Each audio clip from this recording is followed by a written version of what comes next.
Allegation అనుకోవచ్చా 3000 కోట్లు అని స్కామ్ అని చెప్పేసి? ఏం కాదు, నిజమే అయి ఉంటది. వైఎస్ఆర్సీపీ వచ్చినప్పటి నుంచి ఒక మంచి నాయకుడిని ఒకళ్ళని కోల్పోయింది టీడీపీ ప్రభుత్వం. ఆ నాయకుడే పేరు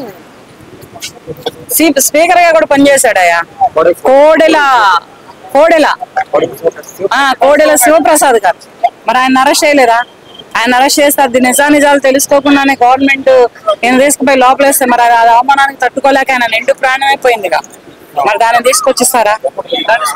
అంటే చంద్రబాబు నాయుడు గారు ఇంతకుముందు 200 కోట్ల స్కామ్ చేసినందుకే జగన్ గారు అరెస్ట్ చేయించారు.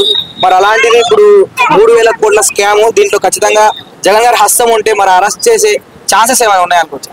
చేస్తారు. చిన్నగా చేపలను పడతారు, తర్వాత త్రిమింగళాన్ని పడతారు. చేపలన్నీ వల్లలోకి వస్తే త్రిమింగళం తోడొచ్చింది. చేపలన్నీ పడుతున్నారు ఒకటి. అలాగే ఉంటాయి.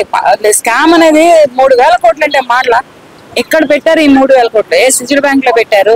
ఏ దేశ విదేశాల్లో దాచారు ఈ 3000 కోట్లు?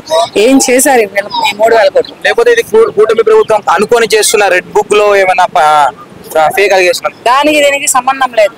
అరెస్టుల పర్వం మొదలు పెట్టింది ఎవరు? మాట్లాడినందుకు కానీ, ఎవరైనా ఎదిరించి మాట్లాడినందుకు కానీ అరెస్టుల పర్వం మొదలు పెట్టిన గవర్నమెంట్ ఏది? First YSRCP government. మరి దానికి వీళ్ళు తిట్టారు, వాళ్ళు నోటుకొచ్చినట్టు తిట్టాడు. ఇప్పుడు మరి ఎవరు ఏమైనా తిట్టలేదా? ఎవరు మన రచయిత పోసాని కృష్ణమురళి గారు, తర్వాత బోరగడ్డ తిట్టలేదా? తర్వాత వంశీ తిట్టలేదా? నాని తిట్టలేదా? ఇప్పుడు పేరుని రావట్లేదా? ఇలాగే రోజా తిట్టలేదా?